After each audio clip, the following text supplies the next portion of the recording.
This is the first unit for the Virginia U.S. History SOL Review, Exploration and Colonization. So, what is this unit about? Well, first of all, you can pause the screen and read it at any time, but what does the state of Virginia want you to know? Essentially, why did people from Europe and Africa come to the Americas to settle, and what were the effects that came from it?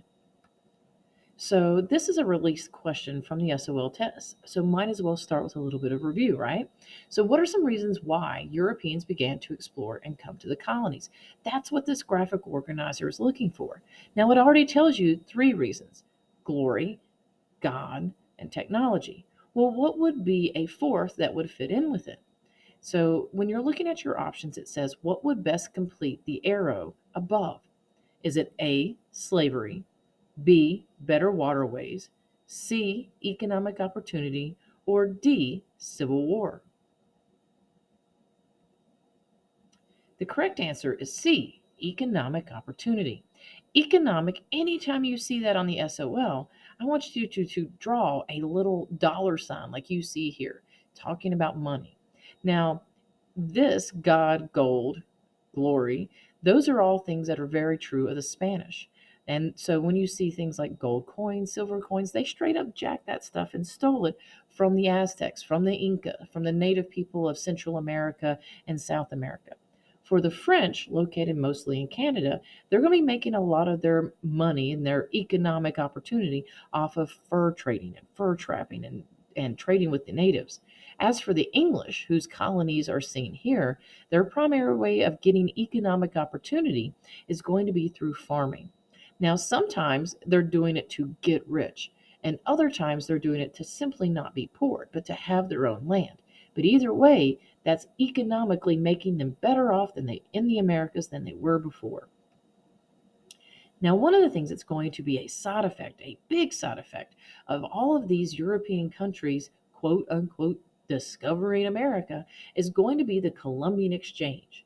Now, this is a mass movement of plants, animals, technology, and diseases between the old world, Asia, Africa, Europe, and the new world, the Americas, following the European exploration, right? So you get several things coming from the Americas that we take for granted, things that are very American now: turkey and pumpkin and squash and potatoes and tomatoes and corn and all of these sort of things that are going to revolutionize and really change and really benefit the diets of people in Europe, especially the potato. So think about the potato helping out the people in Ireland. It's going to become such a staple in their diet that, in fact, a massive movement of Irish people are going to come to the Americas in the 1800s because something goes wrong with those potatoes over there, but not for several hundred years. From Europe, a lot of the foods that we love every day, including coffee and most fruits, including bananas, honeybees, all of these things are going to come from Europe. The saddest thing, however, the thing that's going to have the deadliest impact of this whole Columbian exchange is going to be diseases. Just about every nasty disease you can think of: smallpox, influenza, measles, malaria, whooping cough, everything Europe has in abundance where the Native Americans do not. So when you're looking at this map right here, this shows where the different European countries went. The yellow represents the Spanish. And as you can tell, the Spanish get most of the western part of South America, Central America, right here where Mexico is, in the area around Honduras and those places. You get the Caribbean, Cuba, a good portion of Santo Domingo. You get Puerto Rico, a lot of those islands, and what will be part of the modern United States: Florida, California, and a good portion of the Southwest, including Texas and what will be Colorado and the Four Corners region. The French, they end up with a large part of what will be the major middle part of the United States, where a lot of the rivers are, that area between the Appalachian and the Rocky Mountains surrounding the Mississippi River. And if you think about a lot of the names of the towns: New Orleans, right? Saint Louis, Louisiana, these are all things named after the French. But most of the French colonists were living up here in Canada along the St. Lawrence River. Now, when we look at the pink, we think that they've got a lot of land. That's the British. But all of this part was frozen. The only part they really have that they're living in is this part right along the edge, the part that we live in today. Before the Europeans came here and began taking over this territory, it wasn't empty territory. There were Native Americans um, who lived all across the United States, from the North Pole to the South Pole. You had vast cultures and languages and technology and agricultures and way of life. You have intricate architecture and even several cities that were put together by these Native American cultures. But unfortunately for the Native Americans, once the Europeans arrive, their populations begin to plummet. If you look at this line graph, you'll notice that this is an estimation of the Native American population in Mexico following European arrival. Columbus sails the ocean blue in 1492. So if you notice, we're starting about the time the Spanish first arrived in Mexico, where the population of the Native Americans were over 25 million in just what is Mexico. And within 50 years, it has already plummeted by 20 million, and then on for even more after that. What do you think is causing so many of these Native Americans to die? Well, the answer is disease. It's true that violence and European weapons and European technology does kill several Native Americans, but not nearly the amount that are killed by European diseases. They had no immunity. They had never been exposed to a lot of these diseases, and having been exposed to them for the first time, it had devastating results. Now, when it comes to the straight up relationship between Native Americans and the Europeans, the relationship between the Spanish and the English was extremely violent, especially with the Spanish. But the English get in on that pretty soon. As more English begin to show up and begin to displace the Native Americans from their native land, more conflicts arise. A lot of the conflicts arise over this concept of land ownership. A lot of Native Americans didn't think that you could truly own the land, but the English definitely did, and you start to get more and more violence between the two groups. Of all the European groups who came over here, it is the French who have the friendliest, best relationship with the Native Americans. Part of the reason is because they traded with them. So when you think French, I want you to think fish, friends, and fur. Now, these three F's are part of the reason why the French have such a good relationship. A lot fewer French people moved from France to settle in Canada, partly because Canada, the part of Canada they were in, was so cold. So there were fewer people kicking the Indians off their land. They also knew, because they were outnumbered, that they just simply wanted to trade with them.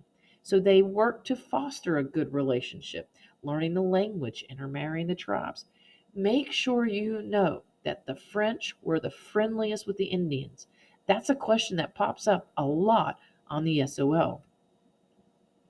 Now, of the English colonies, they can be divided up into three regions: New England, which is modern day Massachusetts, Maine, Connecticut, Rhode Island, New Hampshire, and a little bit of Vermont; the Middle colonies, which is mostly New York, New Jersey, Pennsylvania, and Delaware, along with the Southern colonies, which includes Maryland, Virginia, the Carolinas, and Georgia. Now, New England, that's mostly Massachusetts, New Hampshire area, were founded by the Puritans. This is a religious group. They want to purify the Church of England because they think it had gotten too corrupt. I could just imagine how they would feel going to Walmart on Black Friday today. But they were very, very, very religious, especially if you were their religion. If you weren't their religion, or they thought you might be questioning their religion, they didn't like you very much at all. These are the same people that do the Salem witch trials and get caught up into that sort of thing there. But they weren't all like that all the time. They were very hardworking and really wanted to make a good difference in the world. Now, the middle colonies, you didn't have to be a Puritan. You didn't have to be Church of England. In fact, in the middle colonies, you could be just about anything you wanted. They had a very diverse population. That means they had lots of people speaking lots of languages from lots of different places. New York was originally founded by the Dutch and was called New Amsterdam. So you have a lot of people from the Netherlands living in that region along the Albany River. In Pennsylvania, William Penn was a Quaker. He believed that he and people that worshiped like him were getting treated unfairly. So he let his state become a safe haven for all religions. And because of that, you get a lot of people who aren't just Protestant. You get people who are Catholic, people who are Quaker, people who are Jewish or Amish or Mennonite or you name it, who begin flocking to the middle colonies looking for a safe place to live and a safe place to worship. So the middle colonies is kind of chillax where they've got a very diverse population, very tolerant of multiple religions, and their government, they got a little bit of different types, and their economy is a little bit of different types. And so they're a very kind of diverse area. So when you get to the South, we're talking mostly English and African. Unlike the Puritans, most of the people who come to the South aren't coming looking for religious freedom. Most people who come to the South are looking for economic opportunity, are looking to get rich. Now, initially, in some states like Virginia, they thought they would do that just like the Spanish, but they soon discover their way to wealth is going to come through farming. And not just farming enough to feed their family, but farming cash crops. These are crops you grow to sell to make money. Things like tobacco and indigo and rice and eventually cotton, these sort of things.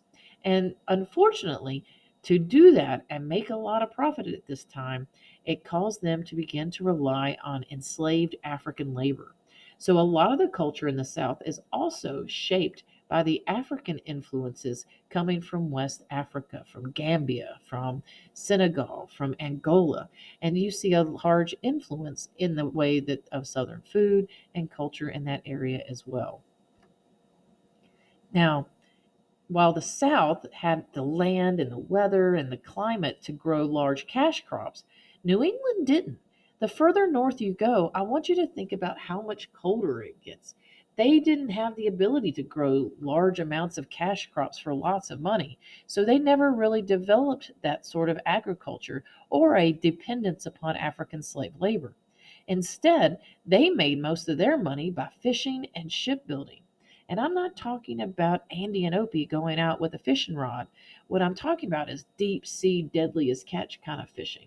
So there's a reason why this horn area right here is called Cape Cod, because right off the coast of it used to be one of the largest reserves of codfish anywhere in the world. This is a picture of whaling, which was another big industry in this area. And so you have a lot of fishing and a lot of shipbuilding going on in New England. In the middle colonies, they're going to have fishing and shipbuilding too, just like New England, but they're also going to farm just like in the South. Except instead of a lot of the southern cash crops like tobacco, indigo, and rice, the middle colonies will sort of become the breadbasket of the colonies, growing a lot of wheat and grain and foodstuffs. And they still have a lot of really great farmland in those areas today as well. Now, if you lived where we do, where you see this little blue star here in the Appalachian Mountains, you wouldn't have had the same kind of open land to grow large cash crops like they did closer to the coast. And you're not going to have access to the sea to do large scale fishing like they did in New England. So, how the people that lived here in the mountains where we do made their money was doing the same thing that traditionally has been passed down through family here in this region. They do a lot of hunting, a lot of trading, a lot of trapping, and a lot of small scale farming. They'll do enough farming to be able to grow in their gardens enough food to get them by, and then they will hunt and trap for game and sell the hides elsewhere. That's sort of how the economy in this region began to develop. So, quick reminder how to remember this. When you think New England, think Puritan, think religion, right? These people were extremely religious into their type of religion. The middle colonies, it didn't matter what religion you were. They were very tolerant of all religions.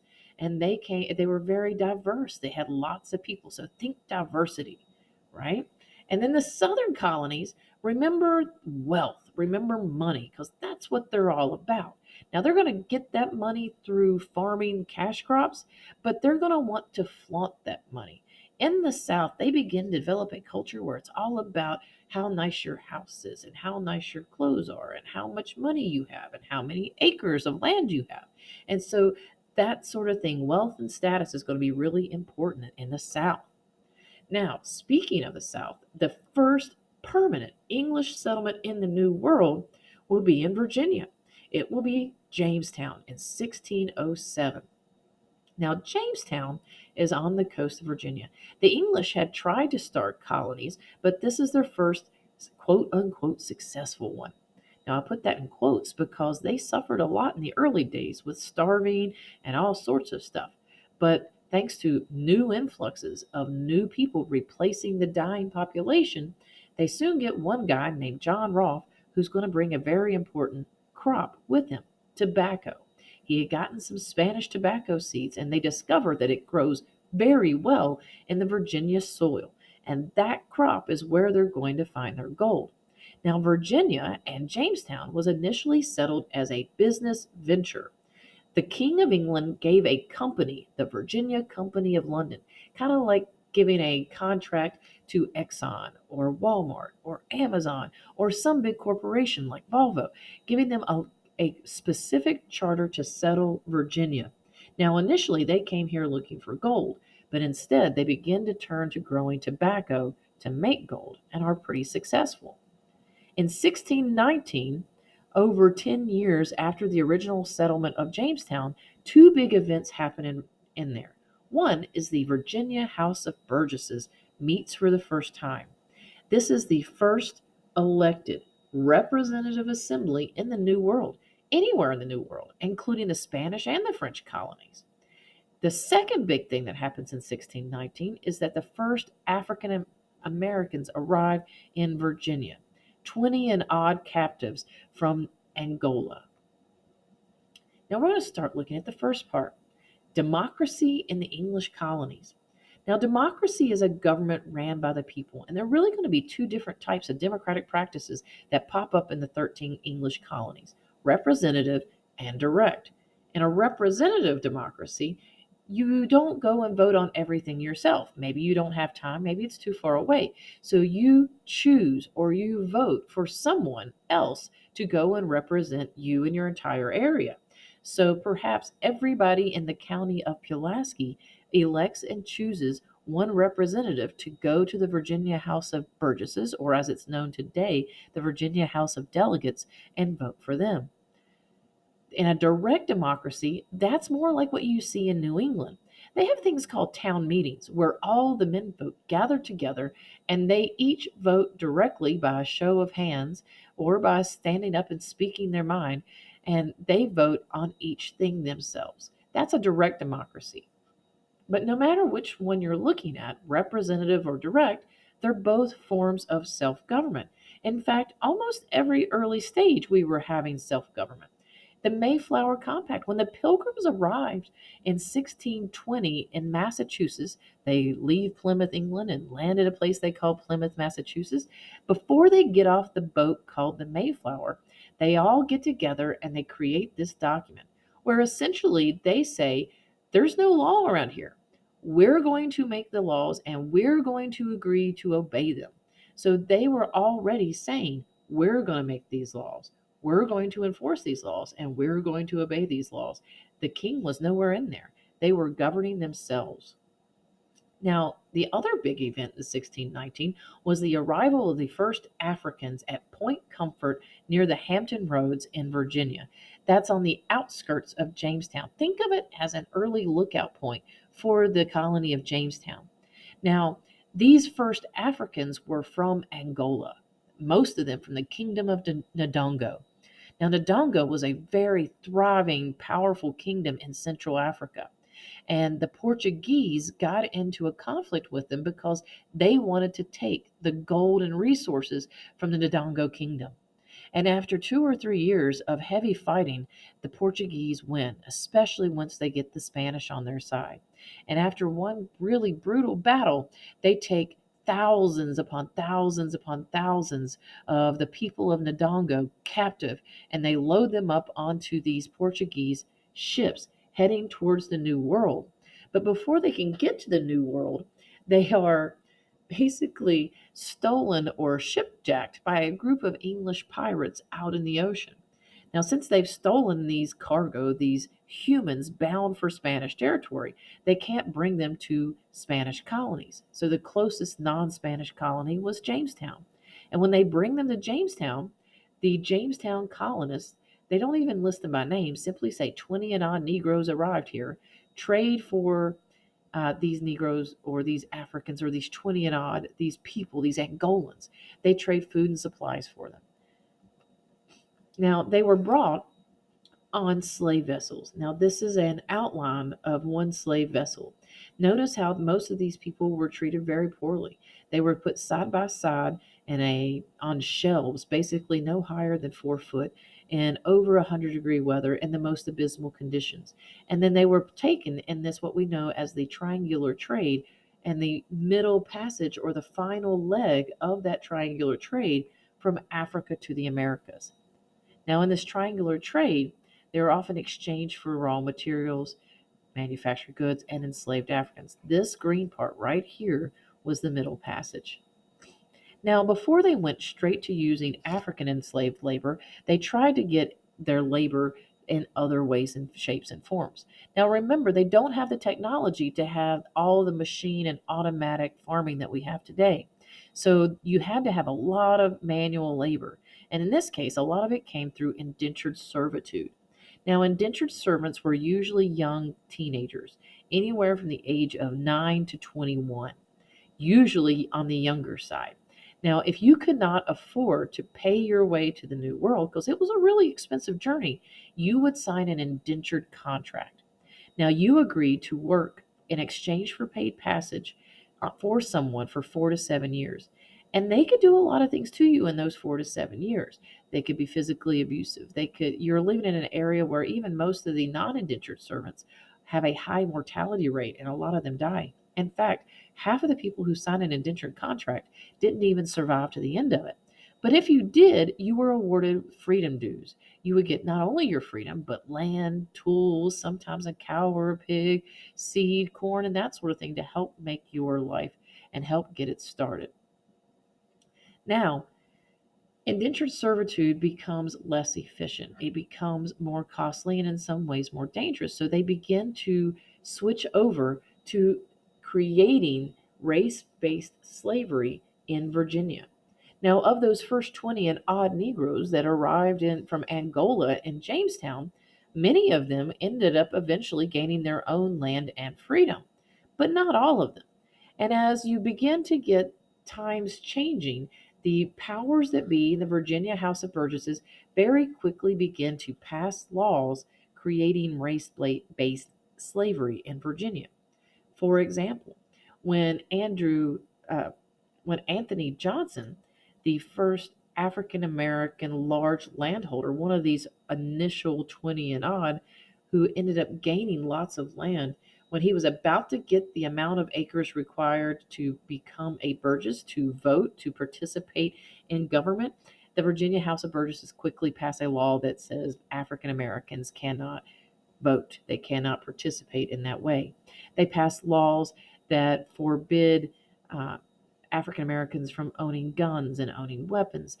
Some of the earlier laws have to do with things like uh, prohibiting re, marital relations between people who are black and people who are white, punishing people who are white indentured servants for running away with people who are black enslaved people, trying to separate the two. You had rules that said that it doesn't matter if you convert to Christianity, we can still enslave you anyway, because a lot of the enslaved men and women were beginning to convert to Christianity.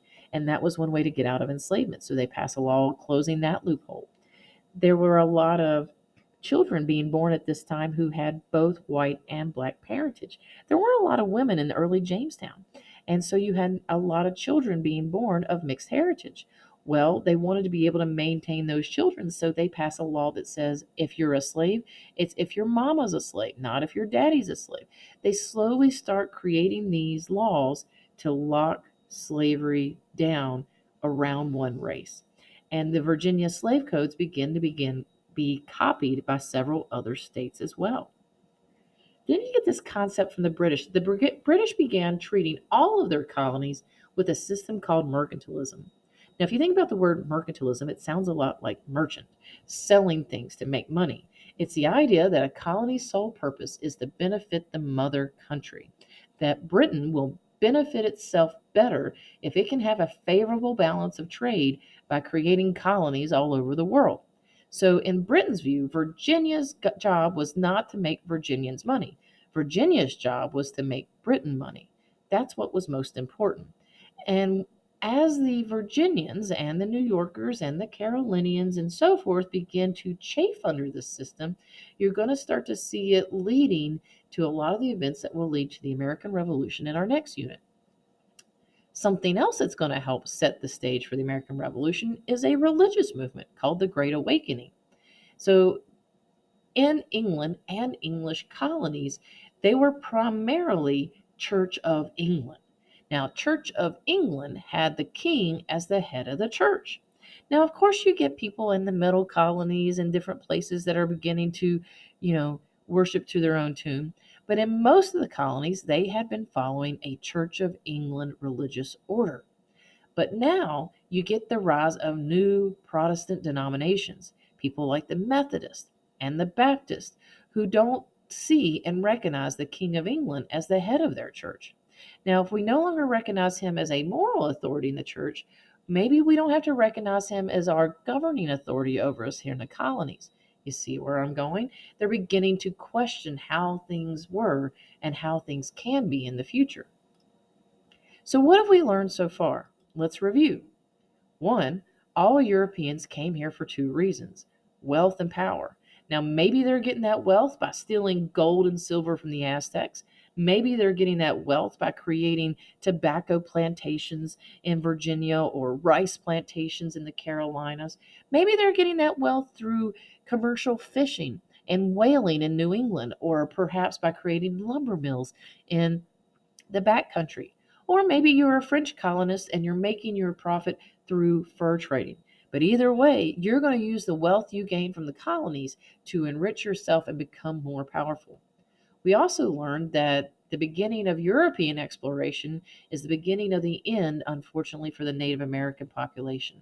They just were, their immune system was no challenge for European diseases, and the populations of Native Americans began to plummet dramatically.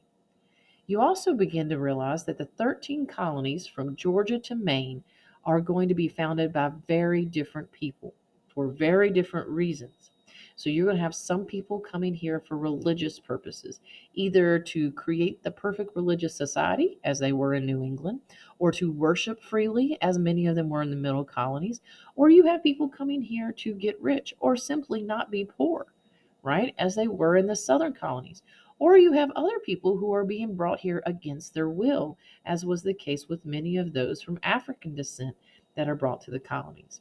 And then the geography of how our country is laid out will affect how these different regions develop economically and socially over time. New England, where it's colder up there, they're not going to be dependent upon slave labor. In the South, where it's perfect for growing cash crops, they're going to become very dependent on slave labor. And this issue will continue to grow until it begins to separate these regions generations down the road. We also learned that no matter whether you were New England, whether you were from the middle colonies, or whether you're from the southern colonies, you did share certain qualities altogether. One, this belief in private ownership of property, that this is my land, that this is my property, that I got this myself.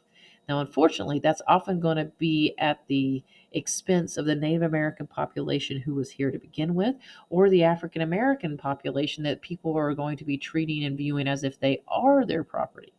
But you do get this kind of pride in self, this individualism that begins to creep up in the colonies. Also, this concept of self government. If you look at this emblem for the state of Virginia, you have a character who is stepping on the tyrant.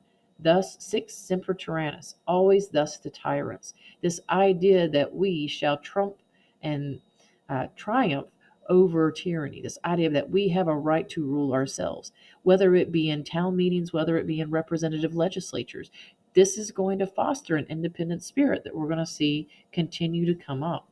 Unfortunately, that was an independent an independent view and experience limited to a very small group.